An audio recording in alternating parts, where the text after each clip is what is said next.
नमस्कार, मैं हूं नीलम तिवारी। आप देख रहे हैं Satyavarta TV news. Satyavarta TV news में आपका स्वागत है।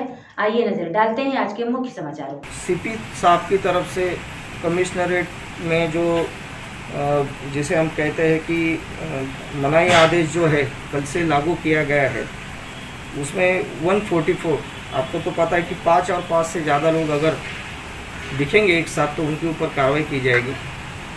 और गवर्नमेंट की तरफ से 4 अप्रैल 2021 को किस तरीके से ये मिनी लॉकडाउन जिसे हम बोल सकते हैं वो आदेश जारी किया गया है, क्या शुरू रहेगा और क्या शुरू नहीं रहेगा, वो इसके बारे में मैं थोड़ा डिटेल में बताना चाहूँगा।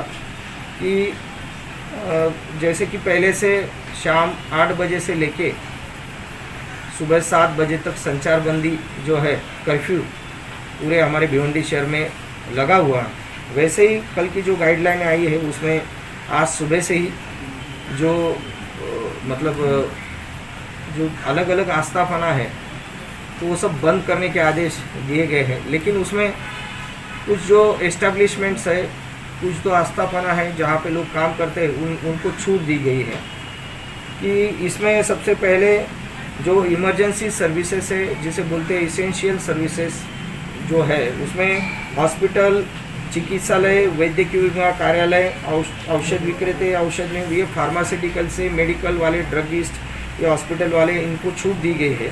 वैसे ही किराना, भाजीपाला जो है, ग्रोसरी जो खाने पीने के लिए जो सामान लगता है, वो दुकान जो है, मिठाई, इनको इसमें छूट दी गई है।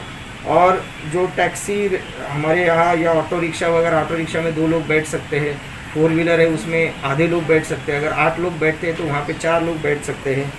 और बाकी जो गुड्स कैरियर जो है, पावर लूम से रिलेटेड जो कारोबार चलता है उसको उनको छूट दी गई है। उनकी ट्रैवलिंग, उनका गुड्स का जो है उसके लिए शासन ने, गवर्नमेंट की तरफ से छूट दी गई है। पावर लूम जो है वो चल सकते हैं, लेकिन उसमें भी जो पावर लूम में काम करते हैं, वो जो मजदूर है या वहाँ के वर्कर है, सुपरवाइज़र, इन लोगों ने उनका जो है कि वैक्सीनेशन कर लेना ज़रूरी है। दूसरी बात, सैनिटाइजेशन वहाँ उनका प्रॉपर होना चाहिए। वहाँ पे ऑक्सीमीटर रखना ज़रूरी है। जिनको फीवर है, जिनको जिस तरीके से, तो उनको अलग तरीके से रखना ज़रूरी है। मास्क कंपलसरी वहाँ पे किया गया है। इस तरीके से सोशल डिस्टेंसिंग मेंटेन रखना ज़रूरी है। इस तरीके की जो सब चीज़ें हैं अगर वो करते हैं तो उनको पावर लूम सेक्टर के सभी उनको इसमें छूट दी गई है और उन्होंने वो करना चाहिए।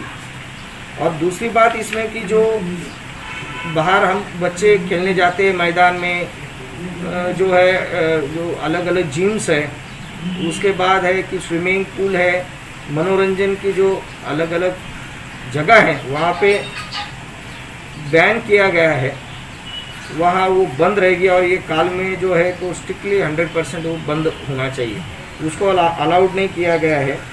लेकिन जो खासगी, जो कोऑपरेटिव, खासगी बैंक, शेयर मार्केट, विद्युत वितरण कंपनी, दूरध्वनि सेवा, इस बैंकिंग सेवा देने वाले जो है ये चालू रहेंगे। उसमें भी गवर्नमेंट के इसमें 50% जो प्रेजेंसी है वो इम्पोर्टेंट रखी गई है, मतलब 100% वो नहीं रहेगा। और इसमें जो है वो मैंने जैसे बताया, बार है, जो खाने पीने के जो मतलब शॉप्स है वो बंद रहेंगे, लेकिन उसमें पार्सल सेवा जो है वो चालू रहेगी। लेकिन खाने पीने के जो सभी है वहाँ बैठ के कोई जाके खा नहीं सकता, यानी कि ये भीड़ भाड़ ना हो, इसलिए ये शासन ने कदम उठाया है। होम डिलीवरी, टेक अवे, ये सब चालू रहेगा। और जो होम डिलीवरी करने वाले हैं उन लोगों ने भी, जो घर जाके होम डिलीवरी करते हैं, तो उनको भी वैक्सीनेशन उन्होंने कर लेना ज़रूरी है। ये निर्देश दिए गए हैं। और वो जो जिस तरीके से ये रेस्टोरेंट्स और बार है या ऐसा कुछ करते हैं, उन सभी लोगों ने ध्यान में रखना चाहिए कि आप सभी लोगों का वहाँ के उनके सोशल डिस्टेंसिंग है, वैक्सीनेशन है, मास्क लगाना, ये सब चीज़ें कंपलसरी वो फॉलो करनी है। रोड पे जो गाड़ियाँ जो चलती है, खाने पीने के जो सामान जो है उनके लिए भी कुछ गाइडलाइंस है सर? खाने पीने के मतलब कौन से? मतलब जो रोड पे गाड़ी आते हाथ गाड़ी। नहीं, वो खाने पीने के जो रहे वो बंद रहेगा। खाने पीने का जो है वो बंद रहेगा, ठेले वाले गाड़ी वाले, लेकिन फ्रूट्स वगैरह वो जो है जिससे वो चालू रहेगा।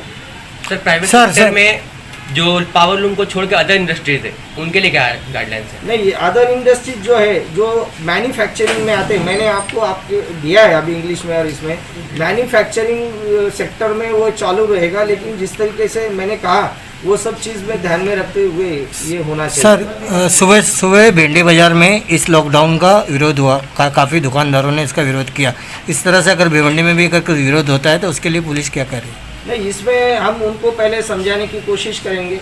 सबसे पहले बात तो ये है कि ये हमारे जिए और जीने दो, आप खुद भी इसके बारे में अवेयर होना ज़रूरी है, क्योंकि आपको पता है कि एक आदमी को अगर पॉजिटिव होता है तो जहाँ जहाँ वो जाता है उसके अगल बगल के 10-15 लोग तो आराम से हो सकते हैं। तो ये सोचने वाली बात है और ये गहराई से सोचने वाली बात है और इसका इम्प्लीमेंटेशन करना बहुत ही ज़रूरी है। अगर ये नहीं किया वो ठीक है, वो चलता रहेगा उनका काम, लेकिन उसमें जो बूढ़े लोग हैं, बीमार लोग हैं, जिनको बीपी है, डायबिटीज़ है, आपने जो देखा कि दिन ब दिन आंकड़े जो है ये बढ़ते जा रहे हैं, उसको रोकने के लिए ये गवर्नमेंट ने बहुत अच्छा कदम उठाया है, जिससे कि हम जो भिवंडी के पूरे रहवासी है वो भी बच सके, उनके घर के लोग बच सके और सभी जो है अच्छी तरीके से उनका आरोग्य रहने के लिए ये बहुत ज़रूरी है। सर ये संपूर्ण लॉकडाउन की हद कब तक रहेगी सर? टाइमिंग इसका क्या रहेगा, इसको लेकर कंफ्यूजन बहुत है और कब तक रहेगा? टाइमिंग का तारीख जो आपने देखा होगा, आपको दिया है मैंने, 30 तारीख तक ऐसा है, लेकिन अगर इसमें कुछ लोग अगर समझते हैं, अच्छी तरीके से रिस्पांस देते हैं, तो ये जो है गवर्नमेंट इसके बारे में सोच सकती है और कुछ दिनों के बाद इसकी नई गाइडलाइन जारी हो सकती है। इसी तरह हर खबर को देखने के लिए हमारे चैनल को लाइक करें, शेयर करें, सब्सक्राइब करें, बेल आइकॉन दबाना ना भूलें। धन्यवाद।